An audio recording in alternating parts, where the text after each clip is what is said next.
Today, we will investigate the case of a small child who vanished without a trace after going to the street to meet her father. Detectives began putting together startling clues after her parents contacted the police. The investigation got so confused that it started to look like a TV show about detectives, complete with amazing police work and mind-blowing evidence. When they finally uncovered the truth, it took everyone by surprise.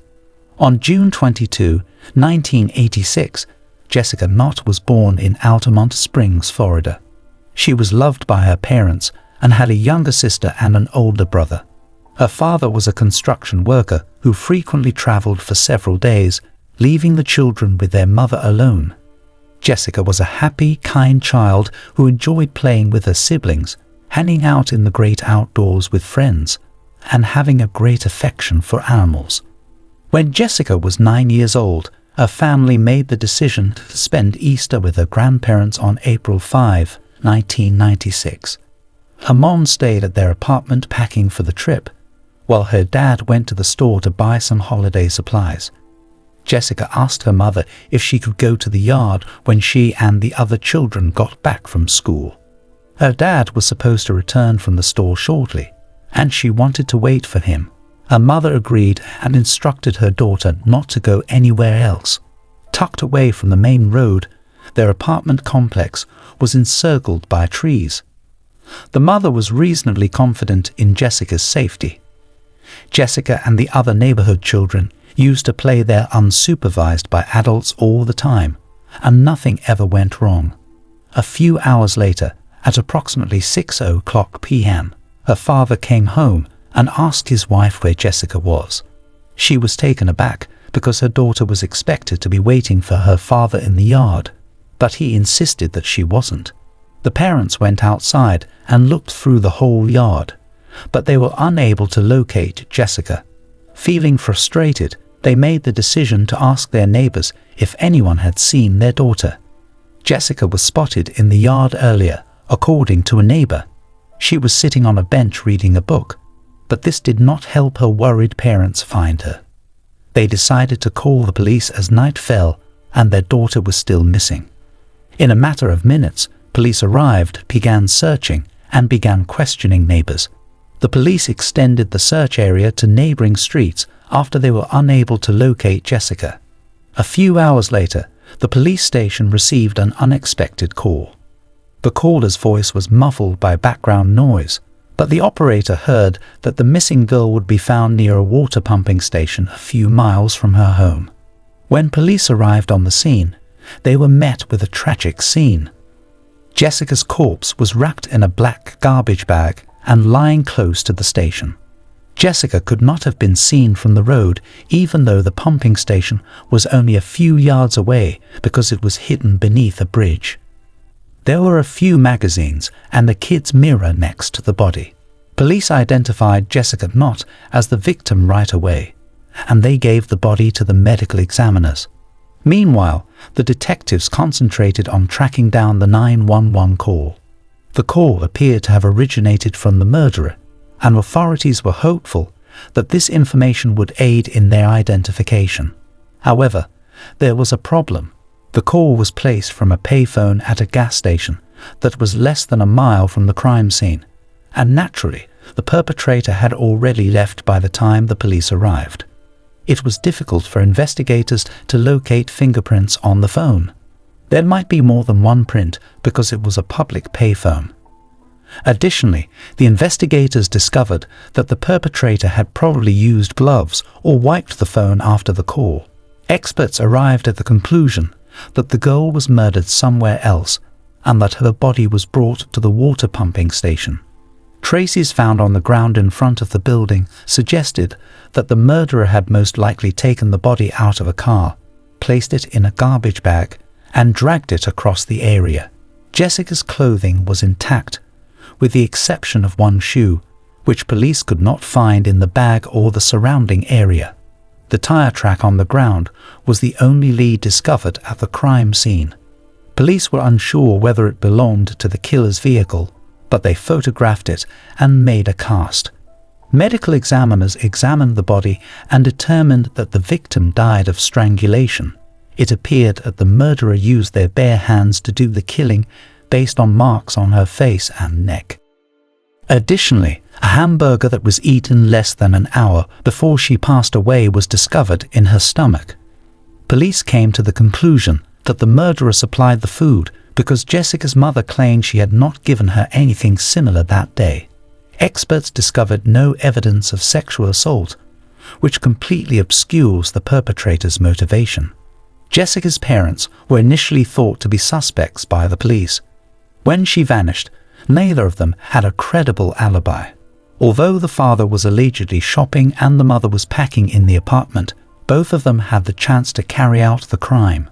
Police made an effort to figure out how the murderer had taken Jessica from the courtyard of her apartment building without anyone noticing or the girl screaming. They concluded that the victim had probably known the offender for a long time and had left voluntarily. The tone of the killer's voice during the 911 call was another contributing factor. The assassin's voice had sadness and remorse in it, as if they truly regretted killing the victim, even though the experts had worked hard to restore the tape. The murderer's decision to call 911 despite the risk involved said volumes.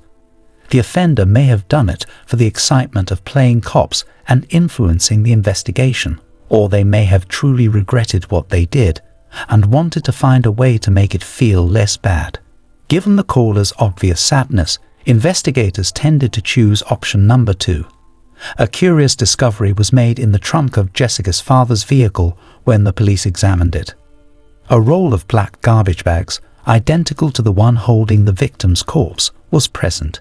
However, the man was temporarily ruled out as a suspect, and investigators turned their attention to other people when an expert examining the bag from the crime scene quickly determined it differed from those found in the father's car and clearly belonged to a different role. After searching the victim's body and clothing for any clues, forensic specialists found a few leads. A significant amount of dog hair was present. Given that Jessica's family did not own a dog, the murderer most likely owned the animal. On her body, they also discovered human hair that belonged to an unidentified white man. But it took a few days for specialists to extract the DNA profile.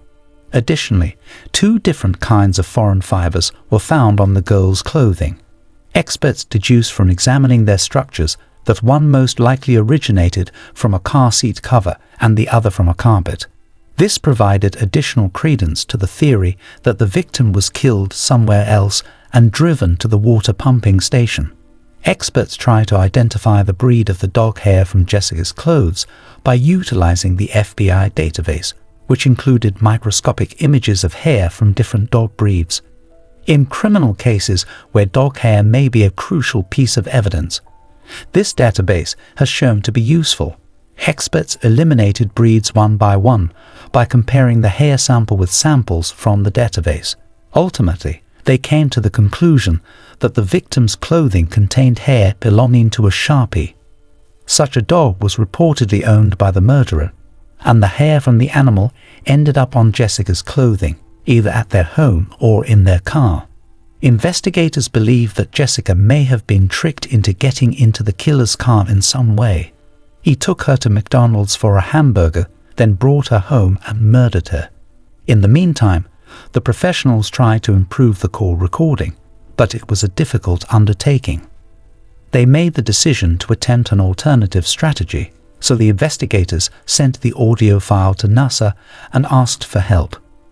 NASA possessed sophisticated audio recording removal tools that were initially intended to improve space recordings. They consented to assist and gave the police an audio recording with better quality. To make a match between the voice sample and the call recording, the experts still required a sample of the suspect's speech. They chose to play Jessica's mother the call recording in the hopes that she would be able to identify it, based on the detective's suspicion that the murderer may have known Jessica. When the mother heard it for the first time, she said the voice seemed familiar, but she could not recall whose voice it was. On the second try, though, she was able to identify the voice. She identified the voice as that of their shared complex neighbor.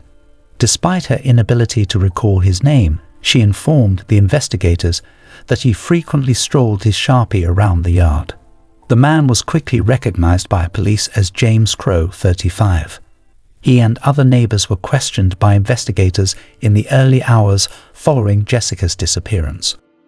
He said that when he was walking his dog in the yard, he noticed her. After a brief conversation, he left. After investigating his past, investigators discovered that Crow had no criminal record. He shared a home with his spouse, a nurse, currently unemployed. The man was a former truck driver. He mostly just walked the streets with Pumpkin, a Sharpie. The detectives got a search warrant for his car after realizing that having a dog of a particular breed and having a similar voice were insufficient grounds for an arrest. They found two unsettling hints there. There was an empty Happy Meal bag under the front passenger seat. Given that James was childless and Jessica had a McDonald's hamburger in her belly, this seemed very suspicious. Experts also noted that the vehicle's brand new tires appeared to have been used very little, even though his old tires were not that old and might have lasted for a few more years. Police discovered that Crow replaced them the day Jessica was killed. The police went to this service building after Crow claimed to have left the old tires there, which was highly unusual given that the tires were not even old. Only one tire remained from James's car when they got there. When investigators compared its tread pattern to what they discovered close to the body, they discovered an unexpected discrepancy. They did not match. They were not initially certain, though, that the killer's car was the one that left the tire mark on the ground rather than another vehicle. For instance, this tire mark might have belonged to a maintenance staff member who frequently visited the building. After searching James' apartment, the police discovered a fresh lead. A box with multiple rolls of trash bags that were the same color and size as the ones found on the victim's body was present. Since this was obviously insufficient to be regarded as solid evidence, the investigators had to determine whether there was any way to prove the bags had originated from the same roll. This task looked impossible at first. There were hundreds of manufacturers of these products, and the bags themselves bore no markings or distinguishing characteristics. However, even the detectives were taken aback by their own inventiveness in handling such a difficult case. They got in touch with Noel Roberts, who was in charge of quality control at the business that made the bags that were discovered in the suspect's apartment. Initially, he pinpointed the exact manufacturing facility where the bags were manufactured. The cardboard box holding the rolls had a unique code that revealed the product was manufactured at a Virginia facility. The expert went on to say that since the factory makes bags in a variety of colors, the materials used in their production are always changing, and a small amount of iron or titanium is added to the bag's composition based on their color. The ratio of plastic to titanium or iron varies on a daily basis because it is not necessary to measure such minute amounts with 100% accuracy. To put it another way, specialists could use high-intensity X-rays to measure the elements present in the plastic bags from the crime scene and the suspect's apartment and obtain an extremely accurate ratio. Not only did this analysis show that the proportion of titanium and iron to plastic in both bags was exactly the same, suggesting that they were produced on the same day and ought to be on the same badge, but it went much further than that. A small amount of microscopic debris gets on the machines during the trash bag production process, but this is acceptable according to production standards.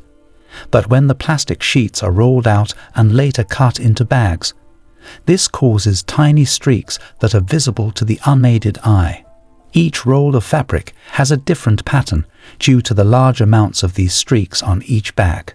The pattern of comparable streaks is only maintained for a few hundred feet of fabric at most because the debris particles on the conveyor belt are continually moving, falling off, and being replaced by new ones. This indicates that the two distinct bags were not only created in the same batch, but also within a few hours of one another based on the pattern observed. The lines on the bags from the crime scene and the suspect's apartment match remarkably precisely, according to experts, but that is not all. The experts also clarified that after the bags are made, they are rolled into a bundle by a machine, which frequently produces somewhat uneven rolls. However, these deviations are nearly undetectable, and the rolls appear smooth to the untrained eye. But looking closer at the bag's edges reveals tiny creases and folds that create a pattern just as distinctive as the streaks. When the experts finally compared the bags once more, they discovered that the pattern on the bags from James' apartment and the crime scene were identical. After taking all of this into account, they came to the conclusion that the bag used by the murderer was not only made by the same company, but also fell within a manufacturing range around 17 boxes apart. This meant that the perpetrator almost certainly took the bag from one of the rolls in James' apartment. The two kinds of fibers discovered on Jessica's clothes were also compared by forensic experts to the carpet in the suspect's apartment and the seat covers in his vehicle. Both samples were the same. Ultimately, after comparing a voice sample from James with a 911 call recording, a sound specialist determined that the voices belonged to the same person. Even with the amazing work the experts produced, the detectives had one significant issue. While all of these could be considered circumstantial evidence, they were certain that James was involved and chose to take him into custody. After the man was placed under arrest, the prosecution declared that it would pursue the death penalty. Given Crow's persistent denial of guilt, the case moved forward for trial. The prosecution laid out their version of events leading up to this crime. Because they never missed an opportunity to play with Pumpkin, the neighborhood kids knew James well because he spent a lot of time outside with his dog. They trusted him because of this, and Jessica was no different. The police account states that James saw her by herself on a bench that day while out for a walk with his dog and struck up a conversation. Given that she was familiar with him, Jessica accepted his offer to take her to McDonald's in exchange for a hamburger. He probably took her back to the apartment complex after the restaurant and invited her to come to his house. He might have suggested that she play with Pumpkin. His wife was at work, and the presence of carpet fibers from his living room on Jessica's clothes indicated that she had been there on the day she died. Investigators believe James attempted to assault the girl, but that attempt was unsuccessful. The forensic report states that in addition to strangling the victim with his bare hands, the offender also put his palm against her face. Maybe he panicked and attacked Jessica because she attempted to scream. When the girl died, he put her body in a trash bag so the neighbors would not think anything of it when he took it to his car. He left the body next to a water station after driving a short distance, called 911 from a nearby gas station, and then headed back home. James' attorneys made an effort to refute every piece of evidence during the preliminary hearings, claiming that there was insufficient evidence to prove their client's guilt. Although the judge accepted it, the defense was correct. The burden of proof is substantially higher in cases involving the death penalty, and James had a good chance of avoiding this punishment. Given these circumstances, the suspect was offered a plea agreement. He admitted guilt to second-degree murder and accepted a 40-year prison sentence without the possibility of parole in exchange for avoiding the death penalty. James accepted the deal 2 years after the murder in the summer of 1998. By its terms, he was not obliged to reveal any information about the crime. Nonetheless, he acknowledged that a portion of his choice was to protect Jessica's family and spare them from the trial. The prosecution cited the offender's 911 call, the reason for which was still unknown, as evidence that he genuinely expressed regret. James's sincere desire to lessen his guilt for committing such a horrific crime was the only plausible explanation in this situation. Jessica's parents had hoped for the death penalty, so they were unhappy with the agreement. They also desired the killer's confession, but James said nothing. Nevertheless, he passed away before his term was up. At the age of 49, James passed away in November 2011 from health issues, taking with him the specifics of his deeds and motivations. The work done by experts and detectives on Jessica's case was genuinely exceptional. Even the judge, who had never seen such evidence in his career, was astounded by the quantity of information they were able to obtain by looking through regular trash bags.